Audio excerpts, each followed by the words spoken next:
Hi friends, welcome to நித்ரா துரு channel. நிறைய வகையான வடை செய்து சாப்பிட்ருப்பீங்கங்க. வாழைக்காயில் வடை செய்து சாப்பிட்டு பார்த்துருக்கீங்களா? இந்த மாதிரி செய்து சாப்பிட்டு பாருங்கள், சூப்பராக இருக்குங்க. இந்த வீடியோ உங்களுக்கு பிடிச்சிருந்தா லைக் பண்ணிடுங்க, அப்படியே ஹைப்பும் பண்ணிடுங்க. வடை பண்ணுறதுக்கு 3 வாழைக்காய் எடுத்திருக்கேங்க. காயோட மேல் பகுதியும் கீழ்ப்பகுதியும் கட் பண்ணிவிட்டு காயை வந்து 2ஆக கட் பண்ணி குக்கரில் சேர்த்துக்கலாம்.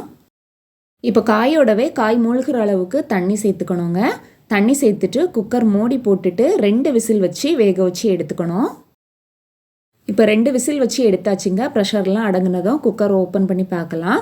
காய் வந்து நல்லா வெந்திருக்கு. காயை இப்போ கொஞ்சம் நேரத்துக்கு ஆற விட்டுடலாம். காய் நல்லா வெந்ததும் அதோட தோல் வந்து தனியாக கலந்து இருக்கிற மாதிரி இருக்குங்க. இந்த மாதிரி நல்லா வேக வச்சு எடுத்துக்கணும். இப்போ தோலை வந்து உரிச்சிட்டு தனியாக காயை மட்டும் தனியாக எடுத்து வச்சுக்கலாம். இப்போ இந்த வாழைக்காய் எல்லாத்தையுமே தோல் உரித்து எடுத்ததும் இதை கை வச்சு முதல்ல மசிச்சு எடுத்துக்கலாங்க. லைட்டாக மசிச்சு எடுத்ததும் ஃபோர்க் வச்சு மறுபடியும் அழுத்தி எடுத்தோம்னா நல்லா மசிஞ்சு வந்துடும். கை வச்சு இந்த அளவுக்கு காயை வந்து மசிச்சு எடுத்துக்கோங்க. இனி ஃபோர்க் வச்சு பண்ணும்போது ஈஸியாக இருக்கும். லைட்டாக நம்ம ப்ரெஸ் பண்ணாலே அது நல்லா மசிஞ்சு வந்துடும். இந்த அளவுக்கு நல்லா மசிச்சு எடுத்துக்கணுங்க. பாருங்கள், மாவு மாதிரி இருக்கும். இதோடவே 3 டேபிள் ஸ்பூன் கடலை பருப்பை வந்து 2 மணி நேரத்துக்கு முன்னாடியே ஊற வச்சுருந்தேங்க. அதை தண்ணியை வடிச்சிட்டு இதோட சேர்த்துக்கலாம். கடலைப்பருப்பு வந்து ஆப்ஷனல் தான், வேணும்னா சேர்த்துக்கோங்க. பார்க்குறதுக்கான ரொம்ப நல்லாயிருக்கும். பொரிஞ்சு வரும்போது சாப்பிடவும் ரொம்ப நல்லாயிருக்கும். இதோடவே மீடியம் சைஸ் பல்லாரியில் ஒரு பல்லாரி கட் பண்ணி சேர்த்துக்கிறேன். கூடவே காரத்துக்காக 2 பச்சை மிளகாவும் சேர்த்துக்கிறேன். 1/2 டீஸ்பூன் பெருஞ்சீரகம் சேர்த்துக்கலாம். 1/4 டீஸ்பூன் மஞ்சள் தூள், 1/4 டீஸ்பூன் மிளகாய் தூள், கூடவே 1/4 டீஸ்பூன் பெருங்காயத்தூளும் சேர்த்துக்கலாம்.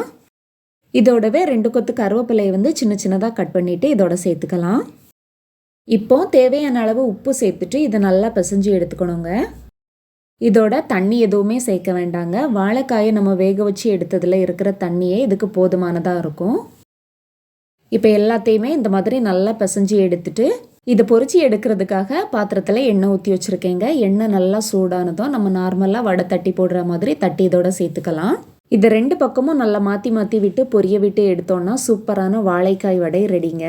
நீங்களும் இதை ட்ரை பண்ணி பார்த்துட்டு எப்படி இருந்ததுன்னு சொல்லுங்கள். வீடியோ பிடிச்சிருந்தா லைக் பண்ணுங்கள், ஷேர் பண்ணுங்கள். தேங்க்ஸ் ஃபார் வாட்சிங்.